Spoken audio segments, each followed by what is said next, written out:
Hello everyone, आइए हम आज बात करते हैं बी फॉर सिक्स सेमेस्टर की मेडिसिनल केमिस्ट्री। मेडिसिनल केमिस्ट्री में हम बात करेंगे फर्स्ट यूनिट की। उसमें फर्स्ट यूनिट है आपका एंटीबायोटिक्स। एंटीबायोटिक्स में है, उसमें एंटीबायोटिक्स में यह कहा गया, पहला जो है आपका क्या है एंटीबायोटिक्स में, उसमें है beta lactam antibiotics. Beta lactam antibiotics, इस बीटा एंटीबायोटिक लैक्टम में उसमें कौन सी एंटीबायोटिक है? पेनिसिलिन। पहली ड्रग जो आपको दी गई है वह है एंटीबायोटिक में पेनिसिलिन। तो एंटीबायोटिक की स्टार्टिंग हम देख लेते हैं, एंटीबायोटिक क्या होते हैं, वो कहाँ से कैसे लिए गए हैं, उनका क्लासिफिकेशन थोड़ा सा जान लेते हैं। फिर इसके बाद बीटा लैक्टम जो एंटीबायोटिक के क्लासिफिकेशन में किस क्लासिफिकेशन से इसका है लिया गया है। इसमें यह है कि पेनिसिलिन को जानने में, यह पेनिसिलिन जो है फर्स्ट एंटीबायोटिक ड्रग थी जो बैक्टीरिया से, वो फंगस से एक्सट्रैक्ट आउट किए गए थे। और इनके बारे में, ये पेनिसिलिन के बारे में जानने से सबसे बढ़िया एक है इसका केमिस्ट्री, और केमिस्ट्री के बारे में जानना बहुत ही ज़रूरी होता है कि इनका स्ट्रक्चर क्या है, इनके स्ट्रक्चरल रिलेशनशिप क्या होते हैं, इनके अगर किसी स्ट्रक्चर में मॉडिफिकेशन कर लिया जाता है तो क्या बदलाव आते हैं। आगे जनरेशन के साथ जब 1928 से 29 के बाद इसमें जब ये इसका रिसर्च किया गया, उसके बाद ये कौन कौन से फेज से होकर के गुजरे, तो इसमें हम देख लेते हैं कि थोड़ा बहुत ये कर लेते हैं कि पहले बीटा लैक्टम जो एंटीबायोटिक है, ये इसे कहाँ से, किस क्लासिफिकेशन से लिया गया है, तो इसको हम देख लेते हैं। तो एंटीबायोटिक में पहला है इसमें एंटीबायोटिक्स। एंटीबायोटिक का क्लासिफिकेशन एंटीबायोटिक्स, इसका जो क्लासिफिकेशन है मैकेनिज्म ऑफ एक्शन के आधार पर, मैकेनिज्म ऑफ एक्शन के आधार पर देखते हैं, मैकेनिज्म ऑफ एक्शन के आधार पर देखते हैं। इनका क्लासिफिकेशन किया गया था, एक था सेल वॉल सिंथेसिस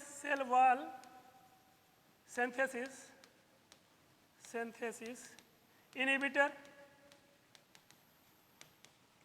दूसरा था protein synthesis inhibitor, protein synthesis inhibitor. तीसरी होती है क्रोमोसोमल इंटरफेरेंस।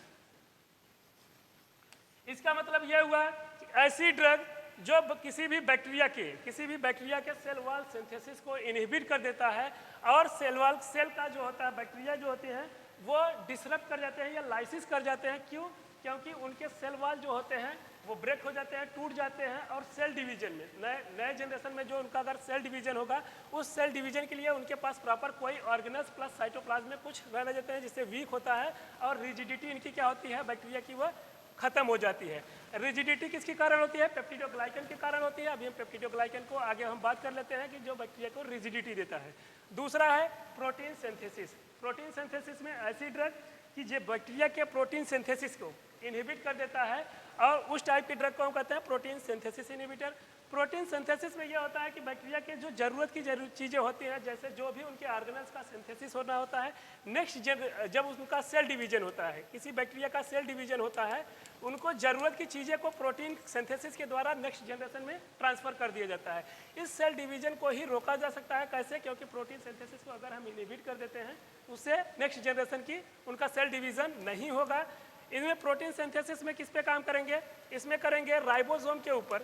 राइबोसोम के ऊपर होगा कि हम ऐसी ड्रग देते हैं, या तो वो 30S से जाकर के बाइंड करे या 50S से बाइंड करे, तो इस टाइप के ड्रग को हम क्या कहते हैं? Protein synthesis inhibitor. थर्ड है आपका क्रोमोसोमल। बैक्टीरिया अपनी नई जीन को एक पीढ़ी से दूसरी पीढ़ी में ले जाने के लिए उनके पास कुछ हेरिडेटिक मटेरियल होते हैं। क्यों? किसी के क्या ये कहा गया है कि किसी भी जीव का, यह बार इसके बारे में कहा गया है कि उसे अपना जीव को बनाए रखने के लिए, अपनी जीव की उत्पत्ति, वो पीढ़ी को बनाए रखने के लिए उनके पास एक हेरिडेटी मटेरियल होता है, वह एक पीढ़ी से दूसरे पीढ़ी में ट्रांसफ़र होते रहते हैं। तो इस क्रोमोसोमल में जो हेरिडेटी मटेरियल है, जिसे आप लोग जीन बोलते हैं, अगर इस हेरिडेटिक मटेरियल में इंटरफेरेंस या बदलाव कर दिए जाते हैं, तो उस बैक्टीरिया का नेक्स्ट जनरेशन में जो होते हैं वो बैक्टीरिया का मॉडिफाइड बैक्टीरिया हो जाते हैं, या कह सकते हैं कि उनके जो जीन की होती है उनमें लैक हो जाती है, और वो बैक्टीरिया या तो ऑटोमेटिक लाइसिस हो जाएंगे, या वो उनका बोल सकते हैं कि स्टैटिक्स हो जाएंगे, ग्रोथ उनका रुक जाएगा, क्योंकि उनके अंदर क्रोमोसोम की इंटरफ्रेंस कर दिया गया है। ये क्लासिफिकेशन है एंटीबायोटिक्स का मैकेनिज्म ऑफ एक्शन के आधार पर पहला है सेल वॉल सिंथेसिस इनहिबिटर, दूसरा है प्रोटीन सिंथेसिस इनहिबिटर, तीसरा है क्रोमोसोमल इंटरफेरेंस। इसके बारे में डिटेल जो है आगे हम एक एक टॉपिक में बातें करते जाएंगे। फिर इसमें थोड़ा सा हम ये देखते हैं कि जो हमारा पेंसिलिन था वो कहाँ से था। हम पेंसिलिन को जब देखते हैं तो उसमें कहाँ पर इस पेंसिलिन को हम सेल वॉल सिंथेसिस से लिया गया है। ये इसको हम उठा करके नेक्स्ट क्लासीफाई करते हैं। सेल वॉल सिंथेसिस जो होता है इनहिबिटर टाइप की ड्रग में, इनका भी क्लासिफिकेशन किया गया है। इनका क्लासिफिकेशन किया गया है 4 टाइप में, साइक्लोसेरिन, बाइसिट्रासिन,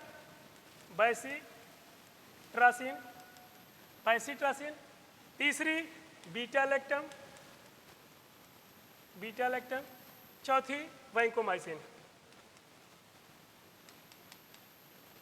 ये चारों टाइप की ड्रगें जो होती हैं वह सेल वॉल सिंथेसिस को ही इनहिबिट करती हैं। ये चारों ड्रगें जो होती हैं वो बैक्टीरिया की सेल वॉल सिंथेसिस को ही इनहिबिट करती हैं। मगर थोड़ा सा इसमें ये चेंज है कि जो साइक्लोसेरिन है, साइक्लोसेरिन को आप टीबी के सेकंड लाइन में ड्रग में इसको दी जाती हैं टीबी की, मगर बीटा लैक्टम एंटीबायोटिक को टीबी की ड्रगों में नहीं दी जा सकती है। कुछ थोड़ा बहुत बदलाव के कारण इनमें देखा गया है कि जो बीटा लैक्टम ड्रग है वह टीबी में नहीं दे सकते हैं, क्यों, और ये साइक्लोसेरिन को दी जाती है। इसको हम आगे बात करेंगे इसमें होकर के।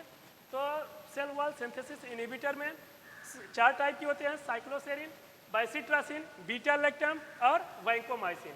अब इसमें हम मेरे जो हमारे फर्स्ट यूनिट में दिया गया उसमें कौन सा है, बीटा लैक्टम एंटीबायोटिक्स। तो बीटा लैक्टम एंटीबायोटिक का भी क्लासिफिकेशन किया गया है।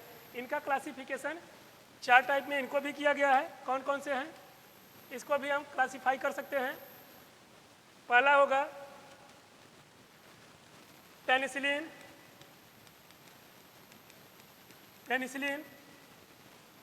एंटीबायोटिक्स,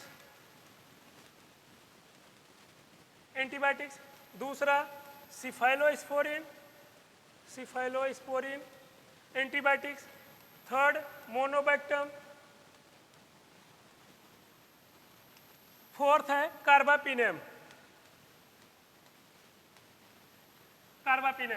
तो हमारे सिलेबस में देखा गया है कि पेंसिलिन भी है, पेंसिलिन एंटीबायोटिक, सिफाइलोस्पोरिन एंटीबायोटिक, मोनोबैक्टम और कार्बापिनेम है। तीनों में क्या है, इनमें एक नाम कॉमन है, बीटा लैक्टम। बीटा लैक्टम के बारे में यह है कि इसमें एक बीटा लैक्टम रिंग पाए जाते हैं, वो अभी हम दिखा देते हैं आगे चल करके। तो पेंसिलिन में भी बीटा लैक्टम है और इसके बाद सिफाइलोस्पोरिन में भी है, और मोनोबैक्टम में सिर्फ लैक्टम रिंग ही पाए जाते हैं, जिसके लिए उसको हम मोनोबैक्टम ड्रग कहते हैं। यह कीटोन ग्रुप रहेगा, यहाँ पर एमाइड ग्रुप रहेगा, यह है मोनोबैक्टम। फिर इसके बाद कार्बापिनेम में जहाँ पर हमने देखा था थायाएजोलिडीन रिंग था, उस थायाएजोलिडीन रिंग में 5 मेंबर रिंग पे, तो वहाँ पर हमने देखा था जो सल्फर था उस सल्फर पोजीशन को चेंज कर दिया गया था। यह हमारा क्लासिफिकेशन रहा।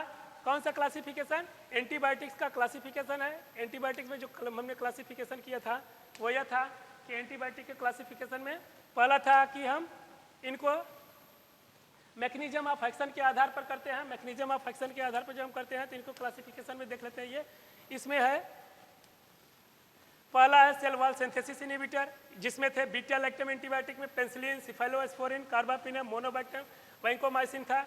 और इसके बाद फिर दूसरा है, इसमें कह सकते हैं कि ये दूसरा वाला है प्रोटीन सिंथेसिस इनहिबिटर। ये पहला था सेल वॉल सिंथेसिस, दूसरा था प्रोटीन सिंथेसिस इनहिबिटर।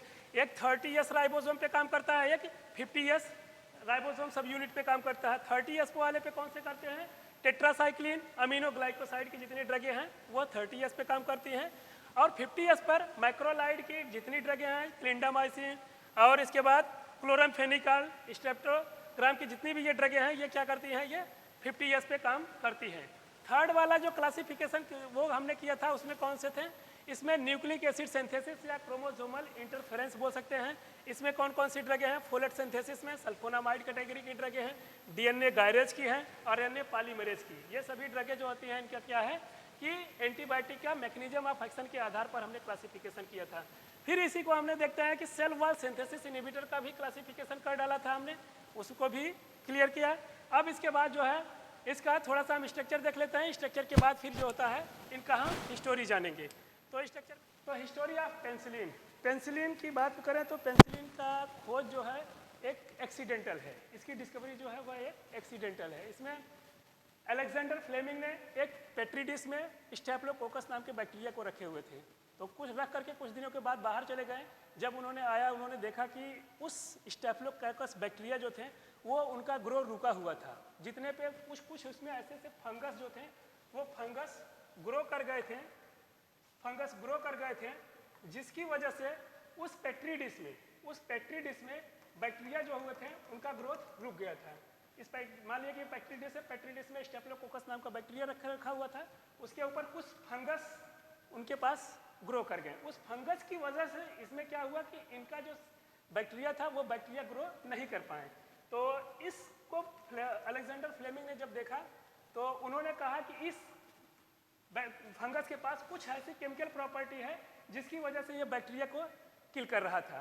तो अलेक्जेंडर, ये इसका जो स्टोरी है ये बताया जा रहा है कि ये 1928 से 1929 की बात हो रही है। 29 में उन्होंने इसके बारे में थोड़ा सा वो किया, और फिर इसके बाद उनके रिसर्च को आगे बढ़ाने के लिए उन्होंने क्या किया, इसका प्रैक्टिकल करने के लिए उन्होंने क्या किया, सेंट मैरी हॉस्पिटल में लंदन में उन्होंने इसको दे दिया ट्रायल करने के लिए। तो उस समय फर्स्ट वर्ल्ड वॉर हुआ था, जिसकी वजह से समस्या यह थी कि किसी भी देश के पास रिसर्च करने के लिए उतना प्रॉपर पैसे की समस्या थी। तो फिर उन्होंने ये रिसर्च को यहीं पर रोका रह गया। 1928 से 1929 में इसकी खोज हुई थी, तो यहीं पर ये रुका रहा। फिर इसके बाद इसकी यहाँ से लंदन से फिर इसके बाद भेजा गया, कुछ साइंटिस्टों ने इसे भेजा गया कहाँ पर, USA अमेरिका में। 1941 में अमेरिका के पास भेजा गया। अमेरिका उस समय सेकेंड वर्ल्ड वॉर में इन्वॉल्व नहीं था, तो उसको दिया गया। उन्होंने इसके ऊपर जब काम करना शुरू किया, कुछ रैट के ऊपर अप्लाई किए, 8 रैट के ऊपर अप्लाई किए, तो उसमें से 4 रैट जो है वो डेथ कर गए थे। 4 के ऊपर उन्होंने देखा कि कुछ बैक्टीरिया के अगेंस्ट यह जो है वह काम कर रहा था। तो ये किस पे काम कर रहे थे इन्होंने क्या, वो इसमें जो पेनिसिलियम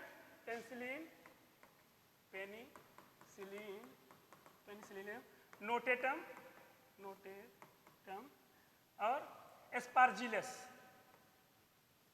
ये जो दो फंगस थे, इन्हीं दोनों फंगस में यह अध्ययन किया गया कि इसके अंदर कुछ ऐसी एक केमिकल प्रॉपर्टी है जिसकी वजह से ये बैक्टीरिया को ग्रोथ को रोक रहा था। तो 1941 में अमेरिका में ये गया। अमेरिका में इसके बारे में काफ़ी ज़्यादा रिसर्च किया गया। तो इसका प्रोडक्शन काफ़ी डिफिकल्ट था। इसके स्क्रीनिंग की जो था, स्क्रीनिंग थोड़ा सा स्लो था कि बहुत ज़्यादा अमाउंट में इनका कल्चर मीडिया से ग्रो कराया जाता था। फिर इसके बाद लास्ट में पेंसिलिन जो है स्लाइटली अमाउंट में मिलता था। तो फिर इसके बारे में धीरे धीरे स्क्रीनिंग किया गया। सेकेंड वर्ल्ड वॉर में यह किया अच्छी तरीके से उभर करके आया। फाइजर कंपनी में इसका स्क्रीनिंग जो है वह डिस्कवर कर लिया कि किस तरह से इसका स्क्रीनिंग किया जाए और लार्ज स्केल पर उत्पादन किया जाए। तो जितने भी सैनिक उस समय घायल हो रहे थे, उस सैनिकों को दवा के लिए एंटीबायोटिक्स में पेंसिलिन का सबसे ज़्यादा यूज हो रहा था। मगर इसका उसी के साथ एक ड्रॉबैक भी दिखा कि पेंसिलिन जो है कुछ इन्फेक्शन में काम कर रहा था, बाकी इन्फेक्शन में वो काम नहीं कर पा रहे थे। तो साइंटिस्टों ने इसके बारे में जब वो इसके बारे में पता चला, वो इसके बारे में सोचे, तो ये पता चला कि जो ग्राम पॉजिटिव बैक्टीरिया थे उनमें ये कुछ में काम कर रहे थे, ग्राम निगेटिव में ये काम नहीं कर पा रहे थे। ग्राम निगेटिव बैक्टीरिया में ये काम नहीं कर पा रहे थे। तो इसका मतलब यह था कि इस बैक्टीरिया में कुछ ऐसी खासियत, कोई क्वालिटी थी, कोई केमिकल स्ट्रक्चर या केमिकल प्रॉपर्टी थी जिसकी वजह से ग्राम पॉजिटिव में काम कर पा रहे थे और ग्राम निगेटिव में काम नहीं कर पा रहे थे। तो उन्होंने इसके बारे में किया कि फर्स्ट जो उन्होंने ये कहा कि पेंसिलिन जो नेचुरल सोर्स से पाया गया था, पेंसिलिन जी, तो उसको देखा कि स्टेफिलोकोकस बैक्टीरिया पर यह काम नहीं कर पा रहा था। तो स्टेफिलोकोकस पर काम नहीं कर पा रहा था, तो इसके बाद में इसके पेंसिलिन के अलग अलग पार्ट पे, अलग अलग पोजीशन पे मॉडिफिकेशन किया गया और उस मॉडिफिकेशन के आधार पर जैसी ज़रूरत पड़ी उसी हिसाब से इसका क्लासिफिकेशन किया गया।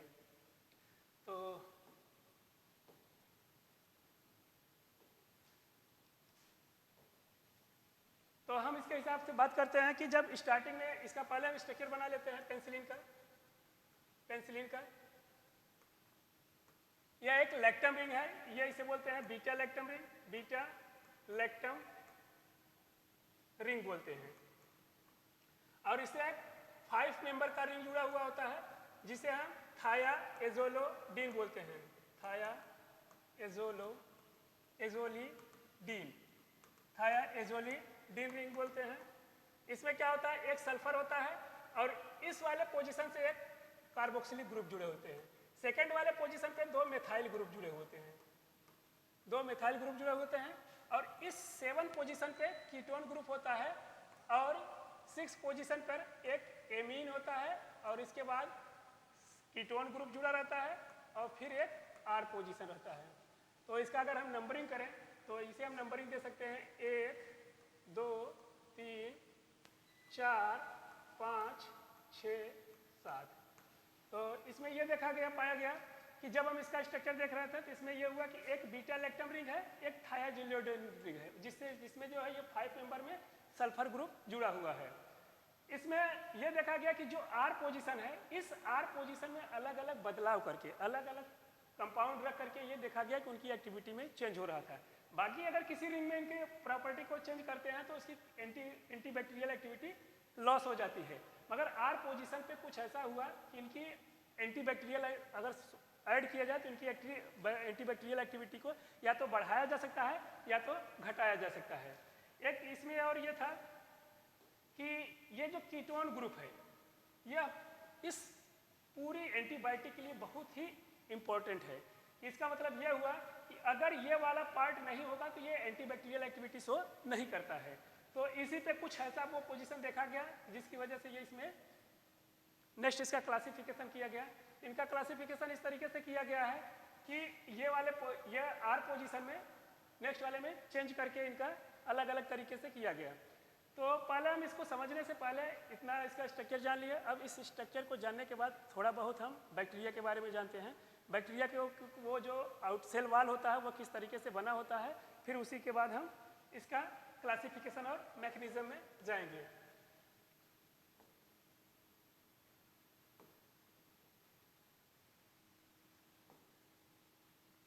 About of bacterial cell wall, about of bacterial cell wall, थोड़ा बहुत हम बैक्टीरिया के सेल वाल के बारे में जानते हैं। इसमें यह है कि बैक्टीरिया जो है 2 टाइप के हैं, एक ग्राम पॉजिटिव है और एक ग्राम निगेटिव है।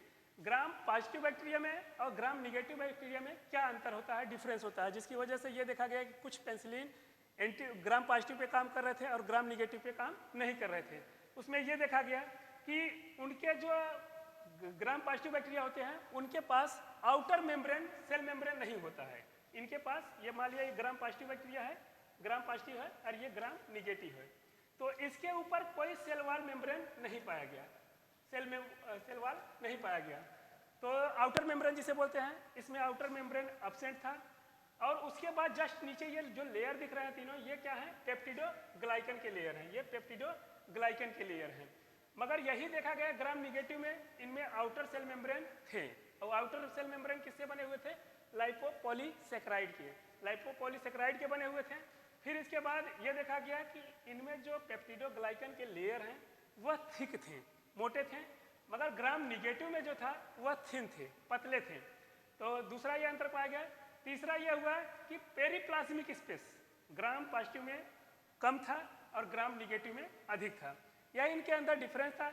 इसका मतलब यह हुआ कि अगर जब भी हम बीटा लैक्टम एंटीबायोटिक ड्रग देते हैं तो वह क्या करता था, वह एंट्री करके डायरेक्ट जो है यह किस पे, पेप्टिडोग्लाइकन पे अटैच हो जाता था। अगर हम ग्राम पॉजिटिव में देते हैं यह सीधा आकर के पेप्टिडोग्लाइकन से मिल जाता था, जिससे ये करके प्रोटीन सिंथेसिस को सेल वाल सिंथेसिस को इनहिबिट कर देता था। पेप्टिडोग्लाइकन को ये ट्रांसक्रिप्शन में रोक देता था। मगर ये देखा गया कि ग्राम निगेटिव में जो था, ग्राम निगेटिव में आने से पहले ये देखा गया कि एक ऊपर बैक्टीरिया के ऊपर सेल वाल है, इसे हम सेल मेम्ब्रेन बोलते हैं, आउटर मेम्ब्रेन बोलते हैं। आउटर मेम्ब्रेन था, यह आउटर मेम्ब्रेन जो था वह पॉलीसैकेराइड का बना हुआ है, पॉलीसैकेराइड का बना हुआ है। इसका मतलब जो होगा लाइपोफिलिक ही ड्रग, जो ड्रग होगी वह ड्रग लाइपोफिलिक ड्रग, यही ड्रग इसको क्रॉस कर पाएगी, यही ड्रग इसकी क्रॉस कर पाएगी। बाकी जब अगर हाइड्रोफिलिक ड्रग होगी, हाइड्रोफोबिक होगी ड्रग, तो ये हाइड्रोफिलिक ये क्रॉस नहीं कर पाएंगे।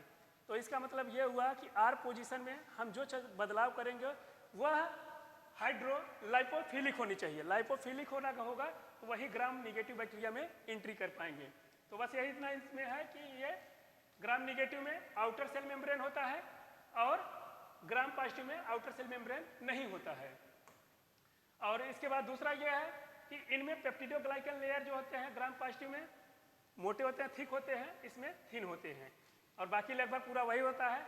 इनमें ग्राम निगेटिव में पोरिन पाए जाते हैं। पोरिन पाए जाते हैं। पोरिन एक ऐसा स्ट्रक्चर है, बहुत ही माइन्यूट स्पेस होता है, थिक वो होता है स्पेस होता है, जिसके अंदर से कोई भी केमिकल या जरूरत की चीज़ें जो बैक्टीरिया के होते हैं ग्रो करने के लिए, वो उस पोरिन के माध्यम से अंदर वो सेल साइटोप्लाज्म में आ सकती हैं।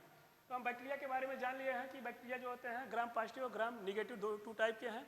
ग्राम पॉजिटिव पे ये आखिर पेनिसिलिन जो था, नेचुरल पेनिसिलिन, वह ग्राम पॉजिटिव पे तो काम कर रहा था, मगर नेचुरल पेनिसिलिन जो था ग्राम निगेटिव पे काम नहीं कर पा रहा था। तो अंतर यही था कि इसमें सेल वॉल जो है आउटर मेम्ब्रेन नहीं था, जिसकी वजह से ये पेप्टिडोग्लाइकन के पास सीधा डायरेक्ट आते थे और पेनिसिलिन बाइंडिंग प्रोटीन से अटैच हो जाते थे, मगर ये ग्राम निगेटिव में नहीं हो पा रहा था।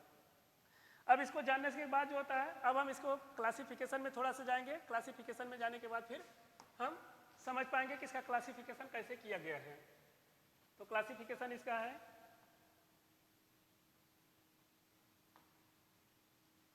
क्लासिफिकेशन। तो क्लासिफिकेशन इसका इस तरीके से किया गया है कि बैक्टीरिया के एक्शन के आधार पर जो ड्रग है हमारा, वो एक्टिविटी के आधार पर कितना एक्टिविटी है, उसी एक्टिविटी के आधार पर इसका हमने क्लासिफिकेशन किया हुआ है। तो पहले इसका क्लासिफिकेशन किया गया है, एक है नैरो स्पेक्ट्रम, दूसरा है ब्रॉड स्पेक्ट्रम। नैरो स्पेक्ट्रम, दूसरा है ब्रॉड स्पेक्ट्रम। तो जब इसका डिस्कवरी हुआ था, उस डिस्कवर में यह पाया गया कि जो पेनिसिलिन जी था, पेनिसिलिन जी, यह क्या हुआ कि ग्राम पॉजिटिव पे काम कर रहा था, ग्राम निगेटिव पे नहीं कर रहा था। इसका मतलब यह हुआ कि जो बैक्टीरिया का सेल वॉल था, वो बैक्टीरिया था पेप्टिडोग्लाइकन, वहां पर पेनिसिलिन जी तो डायरेक्ट पहुंच जा रहा था, मगर ग्राम निगेटिव में यह क्रॉस नहीं कर पा रहा था, क्योंकि उसके ऊपर सेल मेम्ब्रेन बने हुए थे। तो इसीलिए इसमें क्या किया गया कि जब जो नेचुरल तरीके से पाया गया, उसका क्लासिफिकेशन हम बोलते हैं नेचुरल पेनिसिलिन, और उसे हम पेनिसिलिन जी और पेनिसिलिन वी, दोनों में यह अंतर है, पेनिसिलिन जी और पेनिसिलिन वी। तो इसमें अगर हम देख लेते हैं, इसका स्ट्रक्चर भी साथ में देखते चलते हैं।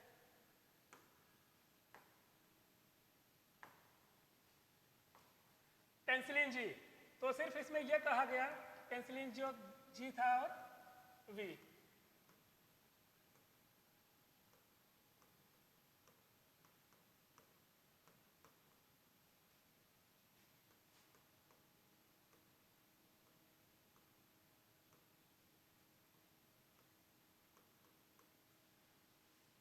जब हम पेनिसिलिन जी की बात करते हैं कि अगर कोई भी पेनिसिलिन, जब यह जी देखते हैं तो यह सिर्फ पेनिसिलिन जी जो था, वह पेनिसिलिन जी सिर्फ आईवी यूज किया जा रहा था। अगर आईवी देते हैं तो वह काम कर रहा था, अगर हम उसे ओरली दे रहे थे तो वह ओरली काम नहीं कर रहा था। जब हम पेनिसिलिन जी को ओरली देते हैं तो क्या होता है, ये जो पेनिसिलिन स्ट्रक्चर है, बीटा लैक्टम का स्ट्रक्चर है, ये क्या करता है कि एसिड से या बेस से, या एसिड या बेस से आकर के न्यूक्लियोफिलिक रिएक्शन करता है। एसिड से या बेस से आकर के न्यूक्लियोफिलिक रिएक्शन करेगा। न्यूक्लियोफिलिक रिएक्शन करके ये जो लैक्टम रिंग है, इस लैक्टम रिंग को ब्रेक कर देता था। इस लैक्टम रिंग को ब्रेक कर देता है, जिसकी वजह से ये अपनी एक्टिविटी को लॉस कर देता है। तो इसमें यह देखा गया कि स्टमक में एसिड पाया जाता था, वह एसिड क्या करता था, इस लैक्टम रिंग को तोड़ देता था। इस लैक्टम रिंग को तोड़ दिया, तो जिसकी वजह से इसकी एक्टिविटी खत्म हो गई। तो इसे क्या किया जाता था, पेनिसिलिन जी को ओरली दिया गया। इस पेनिसिलिन जी को जब ओरली दिया गया तो आईवी दिया गया, तो ये देखा गया काम किया। तो फिर आखिर हुआ कि आर पोजीशन में बदलाव करके हम एसिड रेजिस्टेंस को भी बना सकते हैं। इसका मतलब हम अगर आर पोजीशन पे कोई ऐसा ग्रुप लगाएं, आर पोजीशन पर हम अगर इलेक्ट्रॉन विथड्रॉविंग ग्रुप लगा दें, इस वाले पार्ट पे, आर वाले पोजीशन पे अगर हम इलेक्ट्रॉन विथड्रॉविंग ग्रुप लगा देते हैं, तो अगर इलेक्ट्रॉन विथड्रॉविंग ग्रुप लगा देते हैं तो ये क्या करता है, यहां से इलेक्ट्रॉन को अपनी तरफ खींच लेगा, और यहां पर इलेक्ट्रॉन की क्राउडिंग जो है वह कम हो जाएगी। इलेक्ट्रॉन क्राउडिंग कम हो जाएगी। अगर इलेक्ट्रॉन क्राउडिंग कम हो जाएगी तो इसका मतलब स्टेरिक हिंड्रेंस भी कम होगा, अगर स्ट्रिक हिंड्रेंस कम हुआ तो इसका मतलब यहाँ पर न्यूक्लियोफिलिक रिएक्शन नहीं होगा। तो हम ये R पोजीशन पर इलेक्ट्रॉन विथड्रॉइंग ग्रुप लगा करके हम इस वाले पार्ट को प्रोटेक्ट कर सकते हैं। तो इसी के आधार पर यह किया गया कि यहाँ पर इलेक्ट्रॉन विथड्रॉइंग ग्रुप लगाए गए। इलेक्ट्रॉन विथड्रॉइंग ग्रुप लगाने के बाद देखा गया कि यह ओरली भी यूज किया जा सकता था, और जो पेंसिलिन जो इसका जो लेक्टम रिंग ब्रेक कर जा रहा था एसिड की उपस्थिति में, वह भी इसका प्रोटेक्शन दिया। तो नेक्स्ट जो ड्रग थी उसका हमने ये देखा कि पेंसिलिन वी, इसको हम ओरली यूज कर सकते थे। क्यों यूज कर सकते थे? क्योंकि हमने ये देखा कि electron withdrawing group R position पे लगाएं, जिससे क्या हुआ कि इसका न्यूक्लियोफिलिक रिएक्शन है वह नहीं हो पा रहा था। तो इससे यह हुआ कि यह ओरली दिया जा सकता था। मगर ये दोनों ड्रगों में पेंसिलिन G और पेंसिलिन V, जिसे हम नेचुरल ड्रग से बोले थे, इस दोनों ड्रगों में यही अंतर था कि यह ग्राम पॉजिटिव बैक्टीरिया को किल कर पा रहा था, ग्राम निगेटिव बैक्टीरिया को किल नहीं कर पा रहा था। फिर इसके बाद क्या हुआ कि बैक्टीरिया भी थोड़ा स्मार्ट हुए। उन्होंने क्या काम किया,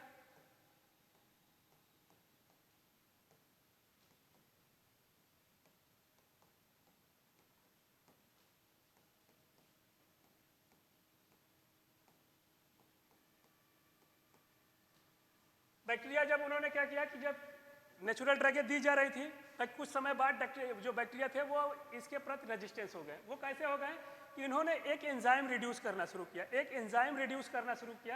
वह एंजाइम क्या करता था, इस रिंग को तोड़ देता था। मतलब ये हुआ कि बैक्टीरिया एक एंजाइम प्रोड्यूस किया, बैक्टीरिया जिसे हम बोलते हैं लैक्टमेज बोल सकते हैं, लैक्टमेज नाम का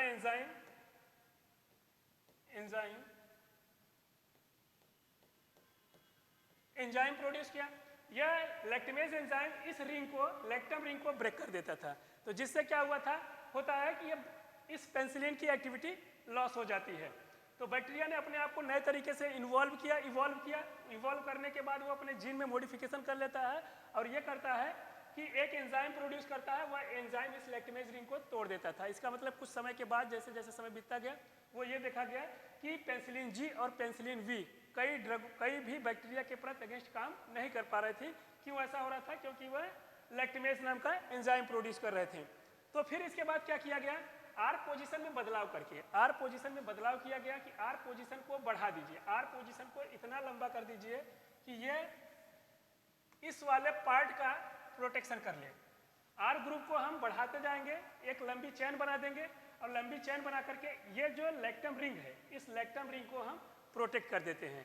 तो नए वाले रिसर्च में इसका स्ट्रक्चर मॉडिफिकेशन करके R ग्रुप में बदलाव किया गया, और हमें ये देखा गया कि इस वाले पार्ट को कवर दिया गया, प्रोटेक्शन दिया गया। प्रोटेक्शन देने के बाद क्या हुआ, यह जो है लेक्टम रिंग ब्रेक नहीं कर पा रहा था। मगर इतनी हैवी ग्रुप इसको जोड़ने के बाद एक समस्या ये उत्पन्न हुआ कि यह जो है ग्राम पॉजिटिव में तो इजीली क्रॉस कर जा रहा था, ग्राम निगेटिव में नहीं कर पा रहा था। क्यों? क्योंकि ग्राम निगेटिव में जो था वहाँ पर यह देखा गया कि उनके जो पोरिन्स होते हैं, ये देख लेते हैं स्ट्रक्चर में,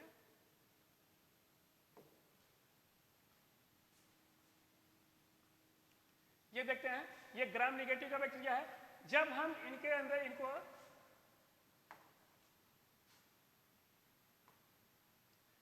इनमें यह किया गया कि अगर R पोजीशन को बदलाव करके R पोजीशन को लंबा करके अगर दिया गया, इसका मतलब ये क्या होता था, हैवी मॉलिक्यूल हो गए और ये इस पोरिन के माध्यम से इजिली क्रॉस नहीं कर पा रहे थे। तो इसका मतलब ये हुआ कि जो हमने नेक्स्ट कैटेगरी की ड्रगें बनाई वो सिर्फ ग्राम निगेटिव में काम कर पा रहे थे, और कुछ ग्राम निगेटिव बैक्टीरिया में काम कर पा रहे थे जिनके पोरिन टाइट नहीं थे, जिनके पोरिन जो थे वो लूज थे, उनमें काम कर पा रहे थे, मगर जिनके पोरिन टाइट थे उनमें काम नहीं कर पा रहे थे। तो इनका क्लासिफिकेशन जो है वह क्लासिफिकेशन में देखेंगे। पहला वाला क्लासिफिकेशन है नेचुरल है, पहला क्लासिफिकेशन नेचुरल है। नेचुरल में कौन कौन से थे, पेंसिलिन G और पेंसिलिन V। एक को पेंसिलिन G को ओरली दिया जाता है और पेंसिलिन G को IV दिया गया और पेंसिलिन V को ओरली दिया गया। दोनों में कारण क्या था, R पोजीशन में बदलाव करके हमने ये किया गया कि एसिड के प्लस लेबाइल हो गए। तो इसके बाद जो है ये नेचुरल पेंसिलिन हुए। फिर इसके बाद पेंसिलिनेज रेजिस्टेंस जो बैक्टीरिया था वो जो अपना एंजाइम बना रहा था, जो बैक्टीरिया अपना एंजाइम प्रोड्यूस कर रहा था, उस एंजाइम के प्रोड्यूस होने से जो यह है लैक्टम रिंग है COOH CH3, और यहाँ पर कीटोन ग्रुप था, यहाँ पर एमाइड ग्रुप जिसे बोल सकते हैं OR। यह किया गया कि मैंने R पोजीशन में बदलाव करके R को लॉन्ग बना दिया, R पोजीशन को लंबा करके, और इसका मैंने जो यह लैक्टम रिंग है उस लैक्टम रिंग को अपना क्या किया गया, ये प्रोटेक्शन दे दिए पेंसिलिन V में। प्रोटेक्शन तो हो गया, मगर इसके मॉलिक्यूल हैवी थे जिससे वो पोरिन के अंदर वो इजिली क्रॉस नहीं कर पा रहे थे। फिर हमने क्या किया कि कुछ ऐसे एंजाइम थे जिसकी वजह से ये लैक्टम रिंग को तोड़ दे रहे थे। तो नेक्स्ट वाला क्लासिफिकेशन होगा पेंसिलिनेज रेजिस्टेंस। पेंसिलिनेज रेजिस्टेंस ऐसी ड्रग जो बैक्टीरिया का पेंसिलिनेज नामक लैक्टमेज नामक एंजाइम को न्यूट्रल कर देता है, उस टाइप के ड्रग को हम क्या कहते हैं, पेंसिलिनेज रेजिस्टेंस ड्रग, या इसको बोल सकते हैं एंटी स्टेप्लोकोकस टाइप की ड्रगें। इसमें कौन कौन सी ड्रगें आई, मेथासिलिन, क्लोक्सासिलिन, डीक्लोक्सासिलिन, मेथासिलिन, क्लोक्सासिलिन, डीक्लोक्सासिलिन, नेफासिलिन, फ्लूक्लोक्सासिलिन। ये टाइप की जो ड्रगें हैं ये एक हैवी मॉलिक्यूल के बने। इसका मतलब ये हुआ कि वह ग्राम निगेटिव बैक्टीरिया में इजीली क्रॉस नहीं कर पा रहे थे। तो ये कुछ समय बाद देखा गया कि ये बैक्टीरिया जो है कि जो पेशेंट को दिया जा रहा था ये टाइप की ड्रगें, वह प्रॉपर काम नहीं कर पा रही थी। ग्राम पॉजिटिव में कुछ कर पा रहे थे, कुछ में ग्राम निगेटिव में काम कर पा रहे थे, मगर बाकी सभी ग्राम निगेटिव के जो बैक्टीरिया थे उसमें काम नहीं कर पा रहे थे ये। तो फिर इसके बाद ये देखा गया कि इनके बाद R पोजीशन में फिर से बदलाव किया गया, मॉडिफिकेशन किया गया, ये वाले में COOH CH3 और ONH डबल बॉन्ड OR। अब R पोजीशन में फिर से बदलाव किया गया। R पोजीशन में यह किया गया इन R पोजीशन को छोटा कर दिया जाए। इस R पोजीशन को छोटा कर दिया जाए तो छोटा करने से क्या होगा कि ग्राम निगेटिव के बैक्टीरिया के जो पोरिन्स हैं उस पोरिन में ये इजिली क्रॉस कर जाएंगे। मगर समस्या दूसरी ये थी, अगर इनके हम इस वाले पार्ट को शॉर्ट कर देते हैं, R पोजीशन को शॉर्ट कर देते हैं, तो जो बैक्टीरिया लैक्टमेज नाम का एंजाइम प्रोड्यूस कर रहा था वह इस लैक्टम रिंग को तोड़ देगा। तो उससे बचने के लिए यह किया गया कि R पोजीशन को छोटा कर दीजिए। R पोजीशन को छोटा कर दीजिएगा, इसके लिए एक प्रोटेक्शन लगा दिया जाए, इसके लिए एक अलग से प्रोटेक्शन दिया जाए, इस पार्ट को बचाने के लिए एक अलग से प्रोटेक्शन दिया जाए, ये वाले पार्ट को बचाने के लिए एक अलग से प्रोटेक्शन दिया जाए। तो नेक्स्ट जनरेशन की जो ड्रगें होंगी उसे कहते हैं ब्रॉड स्पेक्ट्रम। ब्रॉड स्पेक्ट्रम की ड्रग जो हुई इसमें यह कहते हैं कि ग्राम पॉजिटिव और ग्राम निगेटिव दोनों बैक्टीरिया के लिए ये ड्रग काम कर रही थी, मगर उसमें यह था कि एक इसमें क्लासिफिकेशन किया गया कि अमीनो पेंसिलिनेज बीटा लैक्टमेज रेजिस्टेंस बोल सकते हैं, या तो इसको बोल सकते हैं कि अमीनो पेंसिलिन। उसके ग्रुप में अमीनो ग्रुप लगे हुए हैं जिसके नाम से उसका रख सकते हैं अमीनो पेंसिलिन। दूसरा है beta lactamase resistance, beta lactamase resistance भी है, और एंटी स्टेप्लोकोकस पेंसिलिन बोल सकते हैं कि यह एंटी स्टेप्लोकोकस था, इसमें उसके अगेंस्ट ग्राम निगेटिव बैक्टीरिया के प्रति वो काम कर रहा था। इसमें एक है एम्पिसिलिन, दूसरा है एमोक्सिसिलिन। ये जब ड्रगें दी गई R पोजीशन में तो बदलाव किया गया, R पोजीशन को छोटा कर दिया गया।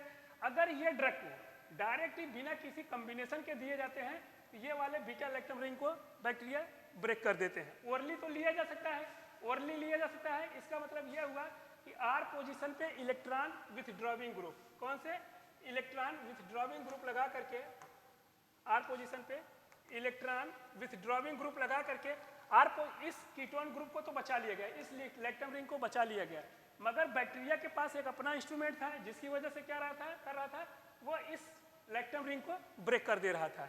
तो इसके साथ ये किया गया कि ये जो टाइप की अमीनो पेंसिलिन टाइप की ड्रगें हैं इनके साथ कॉम्बिनेशन में दिया जाने लगा। कौन सा ड्रगें दी जाने लगे, ये दो का कॉम्बिनेशन में दिए जाएंगे। एक इनके साथ कौन सी ड्रग दी जाएगी, उस ड्रग को बोलते हैं lactamase inhibitor, lactamase inhibitor, lactamase inhibitor. इनमें क्या होता है, इनके नाम होते हैं, ये होते हैं क्लेवुलोनिक एसिड, क्लेवुलोनिक एसिड, क्लेवुलोनिक एसिड। दूसरा है इसमें टाजोबैक्टम, टाजोबैक्टम, तीसरा है सोल्वेक्टम।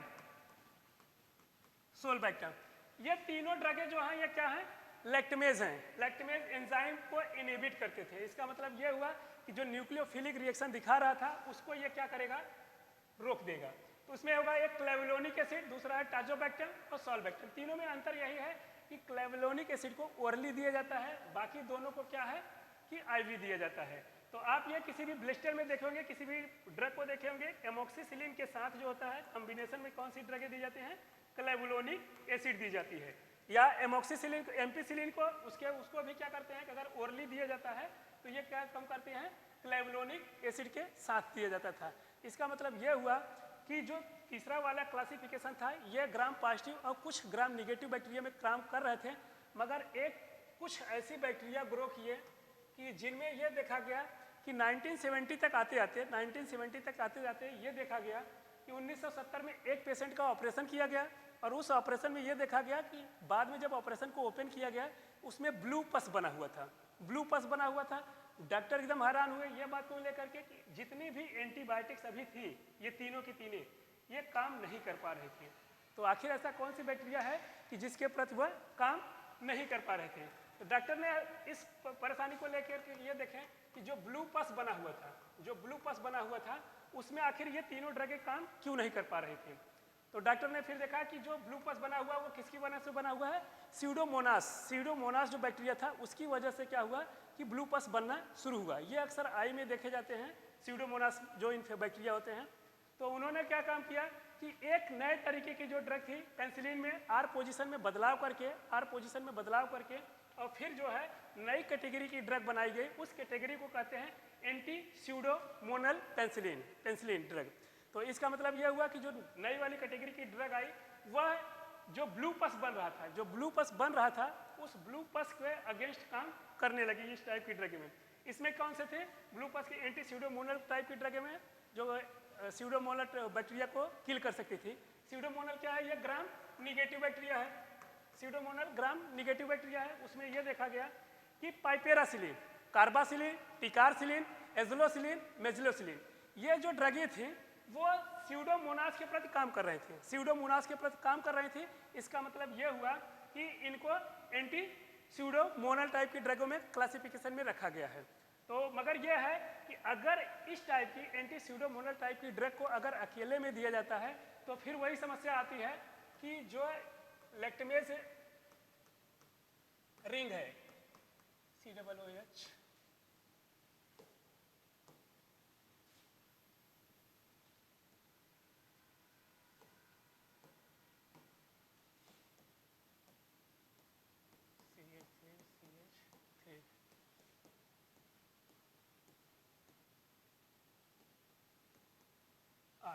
अब ये देखा गया कि आर पोजीशन में बदलाव करके जो नई ड्रग बनाई गई एंटी स्यूडोमोनल टाइप की ड्रग में आर पोजीशन में बदलाव किया गया, आर पोजीशन को छोटा किया गया, आर पोजीशन में शॉर्ट चेन किया गया प्लस यह लाइपोफिलिक बनाया गया कि ऐसी ड्रग बनाए जाए कि जो लाइपोपॉलीसैकेराइड को क्रॉस कर सके। बैक्टीरिया का ग्राम निगेटिव जो बैक्टीरिया होते हैं उनके आउटर जो मेम्ब्रेन होते हैं वो किससे बने होते हैं, ग्राम वो लाइपोपॉलीसैकेराइड के बने होते हैं।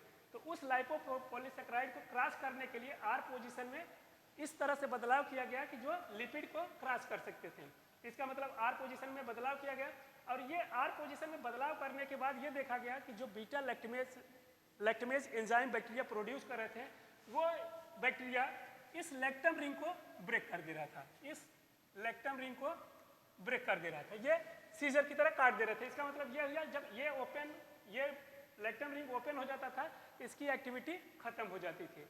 तो इसकी प्रोटेक्शन के लिए ये किया गया कि ये दोनों जो ब्रॉड स्पेक्ट्रम कैटेगरी की ड्रगें आती हैं अमीनोपेंसिलिनीज में और एंटी स्यूडोमोनल में, इनमें दोनों क्या किया गया कि एक बॉडीगार्ड रखा गया। इनके पास कुछ ड्रगें दी गई कि बॉडीगार्ड की तरह दिया गया कि इसको प्रोटेक्शन करना है, ये वाले पार्ट को प्रोटेक्ट करना है, डिलीट हो गया, और इस वाले पार्ट को जो है वो प्रोटेक्ट करने के लिए बनाया गया है कि जो आपका लैक्टम रिंग है वो ओपन ना हो।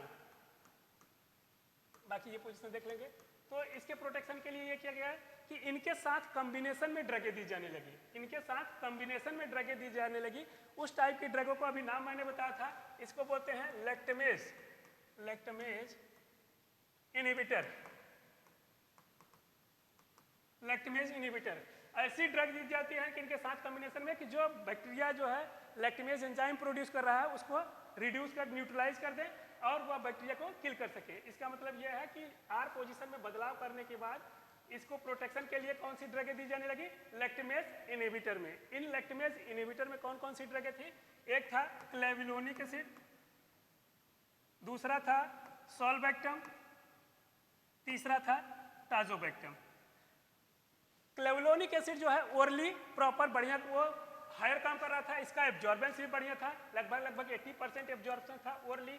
और जो सॉल्बैक्टम और टाजोबैक्टम है यह आईवी के रूप में प्रेफर किए जाने लगे। इसका मतलब यह हुआ कि जो एंटी स्यूडोमोनल टाइप की ड्रगें थी उनको टाइपेरासिलिन, कार्बासिलिन, टिकारसिलिन, एजलोसिलिन, मेजलोसिलिन, इनमें यह किया गया कि इनको क्लेविलोनिक एसिड के साथ या सॉल्बैक्टम के साथ प्रेफर किया जाने लगा कि ड्रगों को देने के लिए। अब इसमें क्या हुआ कि ग्राम निगेटिव के जो स्यूडोमोनास जैसे बैक्टीरिया थे उनको भी किल किया जा सकता था। तो ये है इनका क्लासिफिकेशन। एक बार फिर से थोड़ा सा वो कर लेते हैं कि क्लासिफिकेशन को किस तरीके से किया गया था। थोड़ा सा हम इसको एक कॉमेडी के रूप में भी जान सकते हैं इनका क्लासिफिकेशन कैसे किया गया है। कि हम मान लेते हैं एक है, थोड़ा सा इसको देखेंगे, एक है नेचुरल पेनिसिलिन में, नेचुरल पेनिसिलिन में इसको बोल देते हैं mummy type drug, mummy type drug. इसका मतलब यह है कि कुछ ये ओल्ड टाइप की है जिसे हम बोल सकते हैं मम्मी टाइप ड्रग। दूसरा है इसे बोल सकते हैं पापा, पापा टाइप ड्रग। इसका मतलब यह हुआ कि मम्मी थोड़ा स्मार्ट थी मगर पापा जो थे थोड़ा हैवी थे। मतलब इसका यह हुआ कि पेनिसिलिन जो ग्रुप था, पेनिसिलिन की जो टाइप थी आर पोजीशन पे इसे जो बोल रहे हैं, ये आर वाले पोजीशन पे मम्मी टाइप में क्या हुआ, शॉर्ट चेन थे। मगर पापा वाले में क्या हुआ कि इनको किया गया कि इनका लैक्टमेज रेजिस्टेंस बनाया गया। इसका मतलब इस पार्ट को बढ़ा करके यहाँ तक इसको प्रोटेक्ट बना दिया गया। तो जो मम्मी टाइप की ड्रगें थी वह ग्राम पॉजिटिव पे काम कर पा रहा था, जो पापा टाइप की ड्रगें थे सभी ग्राम पॉजिटिव को तो किल कर पा रहा था, ग्राम निगेटिव में स्टेफिलोकोकस कुछ एक दो बैक्टीरिया को किल कर पा रहा था। मगर समस्या क्या था कि वह लैक्टमेज के रेजिस्टेंस था, लैक्टमेज से तो रेजिस्टेंस कर ले रहा था, मगर एक समस्या ये थी कि यह ग्राम निगेटिव पे प्रॉपर काम नहीं कर पा रहा था क्योंकि वह पोरिन से वह इजिली क्रॉस नहीं हो पा रहा था। तो फिर इसके बाद इसको बोल सकते हैं कि मम्मी टाइप ड्रग और पापा टाइप ड्रग।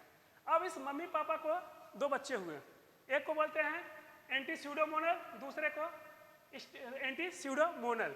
तो एक इनके बच्चे थे जो था वो थी, पहला गर्ल जो था वो स्मार्ट थी।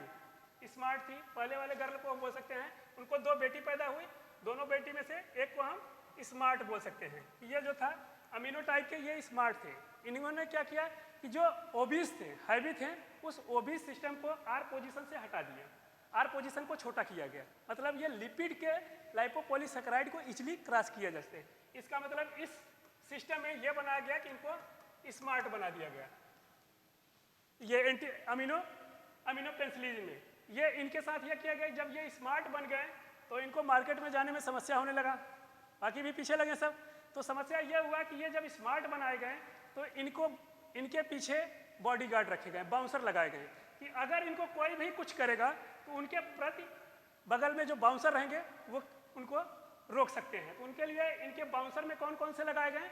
इनके बाउंसर में लगाए गए क्लेविलोनिक एसिड को, टाजोबैक्टम को और सॉल्बैक्टम को।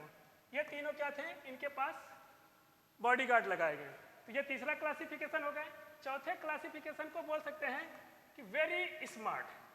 ये टाइप की जो ड्रग थी वह वेरी स्मार्ट थी। उसमें यह किया गया कि ग्राम निगेटिव के जितने भी बैक्टीरिया थे वो पोरिन से इजीली जो होते थे, टाइट पोरिन जो होते थे उसमें भी इजीली क्रॉस कर जा रहे थे। तो इसका मतलब यह हुआ कि ये जो थे स्मार्ट टाइप की ड्रगें बनाई गई।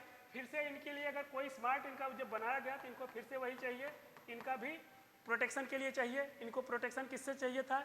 लैक्टमेज एंजाइम जो बैक्टीरिया बना रहे थे उस लैक्टमेज एंजाइम को रोकने के लिए क्या किया गया, इनके भी पास भी बाउंसर के रूप में क्लेविलोनिक एसिड, सॉल्बैक्टम और टाजोबैक्टम को रखा गया। तो इनका क्लासिफिकेशन ये रहा मैकेनिज्म के आधार पर, वो इनका क्लासिफिकेशन रहा नए नए स्पेक्ट्रम के आधार पर, जैसे जैसे होता गया उनका क्लासिफिकेशन रहा।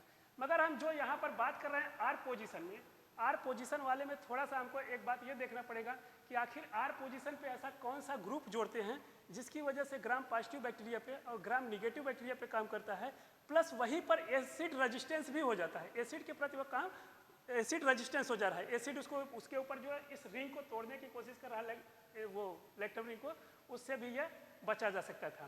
तो इसका थोड़ा सा हम केमिस्ट्री जान लेते हैं, केमिस्ट्री में इसके बारे में बात कर लेते हैं। केमिस्ट्री जान लेते हैं कि कौन से पोजीशन को क्या कहते हैं और कहाँ पर कौन सा रिएक्शन करेगा, उसी रिएक्शन के आधार पर ही हम इसको अलग अलग इसका हम एक्शन देख सकते हैं। क्योंकि अगर किसी की केमिस्ट्री के बारे में अगर डिटेल जानकारी नहीं है तब तक उससे कोई ड्रग्स के बारे में दूसरा उसका स्ट्रक्चरल एक्टिविटी आप नहीं क्लियर कर सकते हैं कि कौन सा अगर मॉडिफाई करते हैं तो क्या डिफरेंस होगा। तो पहला हम ये कर लेते हैं कि पेंसिलिन जो है इसमें देखेंगे एक है 5 नंबर की, थोड़ा सा जूम करते हैं, जूम करने के बाद देखते हैं इसमें देखेंगे इसमें एक लगा हुआ है थायाएजोलिडीन, थायाएजोलिडीन रिंग, थायाएजोलिडीन रिंग है। थायाएजोलिडीन, थाया का मतलब सल्फर ग्रुप, एजोलिडीन इसका मतलब नाइट्रोजन से 5 नंबर रिंग जुड़े होंगे। तो इसे कह रहा है कि थायाएजोलिडीन रिंग ए वाले को कहते हैं, बी वाले को beta lactam ring, beta lactam ring, beta lactam ring बोलते हैं। तो बी वाले पार्ट को जो 4 साइक्लिक का 4 कार्बन से जुड़े हुए 4 साइक्लिक स्ट्रक्चर में है, तो आप उसे कह रहे हैं कि बीटा लैक्टम रिंग है। और बीटा लैक्टम रिंग में जब हम इसकी काउंटिंग करते हैं बीटा लैक्टम में, तो कोई भी पहले समय में जब इसकी नामकरण किया जा रहा था उस समय इसके नाम में जो रखा गया है बीटा लैक्टम, ये क्या होता है चाहे कीटोन ग्रुप हो या कार्बोक्सिलिक ग्रुप, उसके पहले कार्बन को अल्फा कार्बन कहते हैं। तो ये मतलब ये हो गया पहला, ये पहला हो गया, ये दूसरा, ये तीसरा। 2 नंबर वाले को अल्फा कार्बन कहते हैं और 3 नंबर वाले को बीटा कार्बन कहते हैं। बीटा कार्बन से थायाएजोलिडीन रिंग जुड़ा हुआ है जिससे इसका नाम पड़ता है beta lactam ring, beta lactam. तो इसके बाद एक यहाँ पर देखेंगे एमाइड ग्रुप जुड़ा हुआ है, तो इस 2 नंबर वाले से जो है अल्फा पोजीशन से एक एमाइड ग्रुप जुड़ा हुआ है, एमाइड ग्रुप जुड़ा हुआ है, एमाइड ग्रुप जुड़ा हुआ है। तो ये स्ट्रक्चर है। सेकंड पोजीशन पे देखेंगे 2 मिथाइल ग्रुप लगे हुए हैं, थर्ड पोजीशन पे कार्बोक्सिलिक ग्रुप जुड़ा हुआ है। तो ये रहा इसका केमिस्ट्री। मगर थोड़ा सा और इसके बारे में हम देख लेते हैं कि ये जो वाला पार्ट है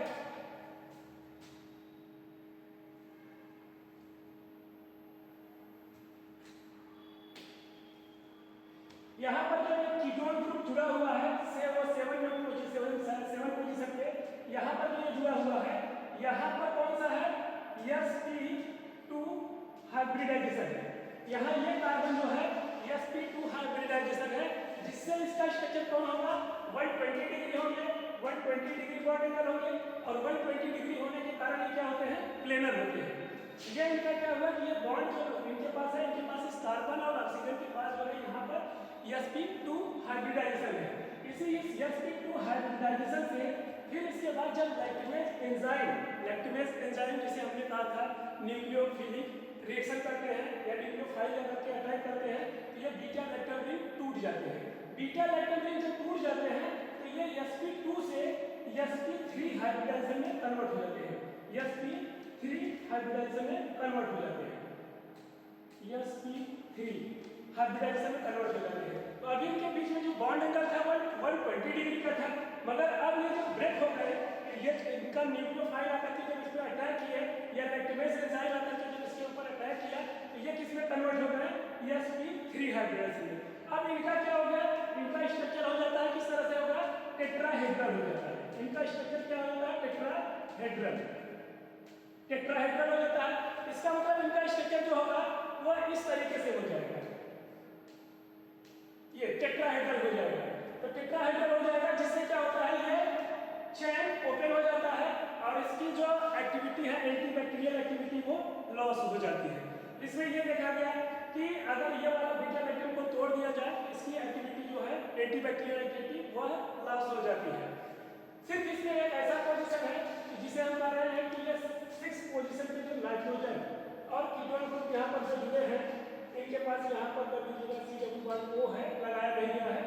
इस एमाइड ग्रुप के पास, इस एमाइड के पास इलेक्ट्रॉन विथड्रॉइंग ग्रुप लगा करके, इलेक्ट्रॉन विथड्रॉइंग ग्रुप लगा करके यहाँ पर स्ट्रिक हिंड्रेंस को कम कर सकते हैं, स्ट्रिक हिंड्रेंस को कम कर सकते हैं, स्ट्रिक हिंड्रेंस को कम कर सकते हैं।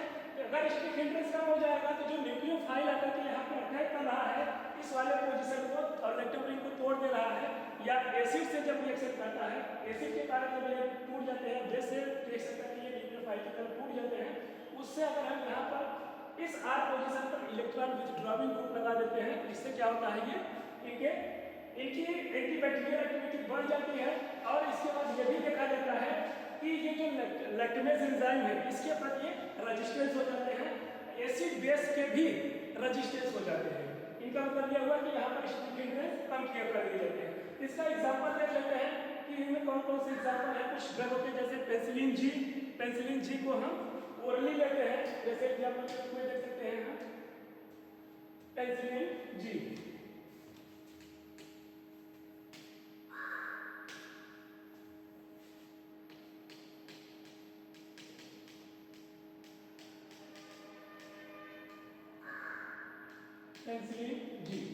पेनिसिलिन जी की जब हम बात करते हैं इसमें कहते हैं कि इसके जो R पोजीशन पे है, इसके R पोजीशन पे देखते हैं, इसके एक जो होता है बेंजीन ग्रुप जुड़ा होता है एक मिथाइल ग्रुप से, वह इलेक्ट्रॉन रिलीजिंग ग्रुप की तरह होते हैं। इनका स्ट्रक्चर हम देख लेते हैं पेनिसिलिन जी का।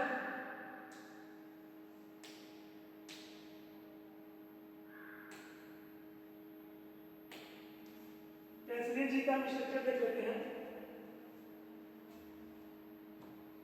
चलिए हम यहाँ पर लिखते जाते हैं penicillin G, penicillin G, penicillin V. Penicillin G को जो है वह आईवी दिया जाता है और पेनिसिलिन वी को जो है वह ओरली दिया जाता है, ओरली दिया जाता है। इसका कारण यह हुआ कि पेनिसिलिन वी जो है वह एसिड के प्रति वो रेजिस्टेंस है, एसिड के प्रति वो रेजिस्टेंस है, एसिड उस पर जाकर के अटैक नहीं कर सकता है। इनका स्ट्रक्चर जो है ये देखेंगे,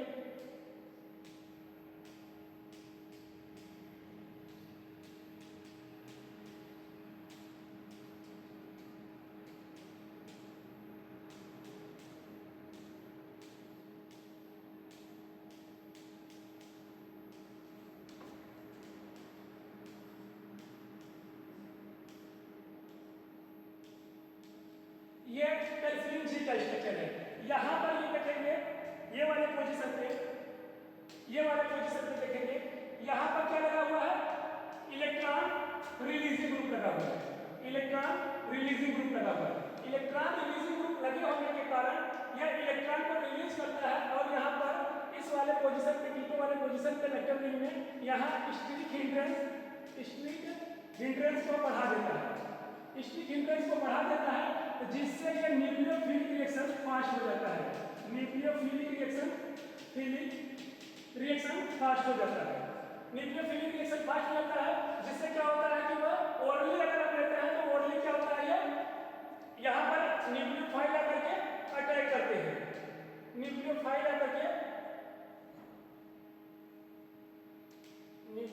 आकर के अटैक करेंगे और इस रिंग को तोड़ देंगे। इसका मतलब यह हुआ कि पेनिसिलिन जी जो है वह ओरली नहीं लिया जा सकता है। क्यों नहीं लिया जा सकता है? क्योंकि इसके पास इलेक्ट्रॉन रिलीजिंग ग्रुप लगे हुए हैं, जिससे यहाँ पर क्या होता है, 7 पोजीशन पे इलेक्ट्रॉन बीम में इलेक्ट्रॉन की क्राउडिंग बढ़ जाती है या स्ट्रिक हिंड्रेंस बढ़ जाने के कारण क्या होते हैं, एक न्यूक्लियोफाइल की तरह वो रिएक्शन करके एक पेनिसिलिनिक एसिड में कन्वर्ट हो जाते हैं। दूसरा पेनिसिलिन वी को ओरली लिया जा सकता है। जब हम इसका स्ट्रक्चर देखते हैं पेनिसिलिन वी का,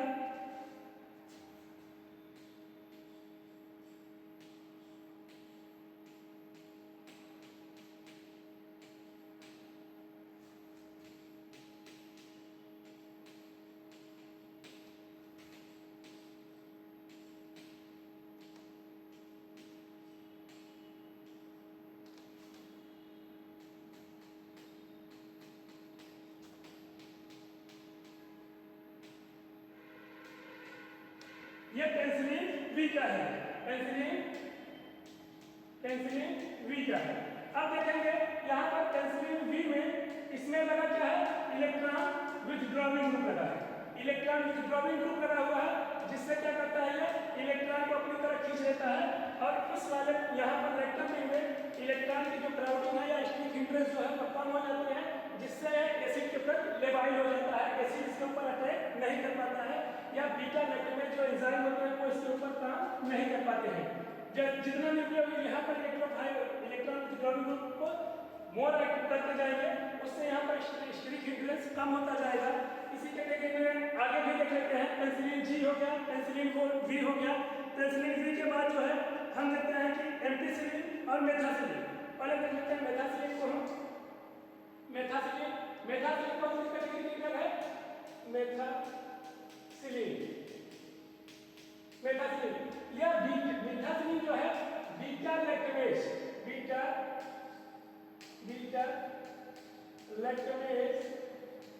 एंजाइम के प्रति या क्या है रेजिस्टेंस है। इसका मतलब क्या है कि बैक्टीरिया अगर जो प्रोड्यूस कर रहे हैं बीटा लैक्टमेज एंजाइम प्रोड्यूस कर रहे थे, जो उसके लैक्टम रिंग को तोड़ दे रहा था, मेथासिलिन उस कैटेगरी की ड्रग है जिससे क्या होता है कि वह इससे रेजिस्टेंस होता है, बैक्टीरिया का लैक्टमेज एंजाइम नहीं उसे ब्रेक कर पाता है। इसका स्ट्रक्चर ये देखेंगे।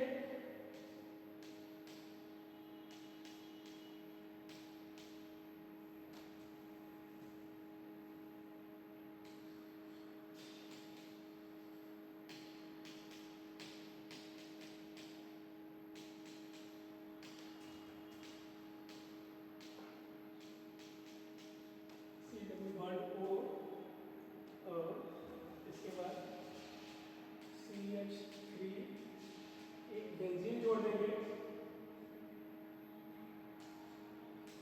OCH3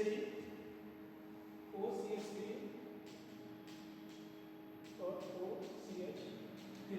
इसका मतलब ये हुआ कि यहाँ पर क्या हुआ कि यह एक लैक्टेज एंजाइम के प्रति रेजिस्टेंस हुआ। यहाँ पर इलेक्ट्रॉन विथड्रॉइंग ग्रुप है, इलेक्ट्रॉन विथड्रॉइंग ग्रुप के कारण क्या होता है, यहाँ पर स्टिक इंटरेस्ट दिखाता है, और ये कारण इससे क्या होता है कि लैक्टम रिंग टूट नहीं पाता है। ये मेथासिलिन का स्ट्रक्चर है। नेक्स्ट स्ट्रक्चर देख लेते हैं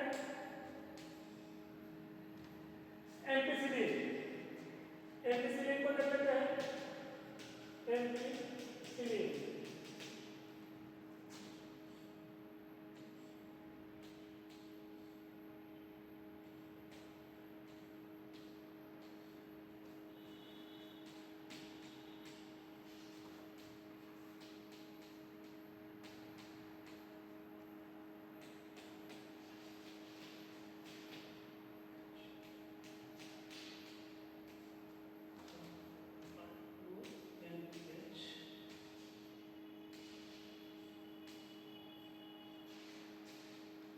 ये एम्पिसिलिन का स्ट्रक्चर है। एम्पिसिलिन का स्ट्रक्चर ऐसे देखेंगे,